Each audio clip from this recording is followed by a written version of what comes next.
மாருதி டைரக்ஷனில் தெலுங்கு நெக்ஸ்ட் அப்கமிங்கில் வரக்கூடிய romantic comedy horror drama movie தான் தி ராஜா சாப். இந்த படத்தில் நம்ம பிரபாஸ் தான் லீட்லாக ப்ளே பண்ணியிருக்காங்க. அண்ட் கூடவே நித்தி அகர்வால், மாலிகா மோகன்னு நிறைய பேர் இந்த படத்தில் நடிக்கிறாங்க.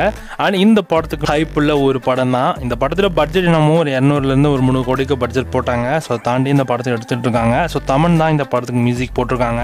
அண்ட் இந்த படத்தை ப்ரொமோஷன்ஸ் எல்லாமே இப்போ ஸ்டார்ட் பண்ணுற மாதிரி பிளான் பண்ணிட்டு இருக்காங்களாம். இந்த மந்த் எண்டுக்குள்ளே இந்த படத்தோட டீசரை லான்ச் பண்ணுற மாதிரி அவங்க பிளான் பண்ணியிருக்காங்களாம். ஸோ மேக்ஸிமம் May 20 May 30 அன்னைக்கு இந்த படத்தோட டீசரை நீங்கள் எதிர்பார்க்கலாம். தமிழ் டப்பிங்குமே இந்த படத்தை நமக்கு தேடிஸில் ரிலீஸ் பண்ணுறப்ப ரிலீஸ் பண்ணுவாங்க. ஜூலை மந்த் ரிலீஸ்க்கு பிளான் பண்ணிட்டு இருக்காங்க. ஸோ வெயிட் பண்ணி தான் பார்க்கணும். ஸோ வெயிட் பண்ணி பார்க்கலாம்.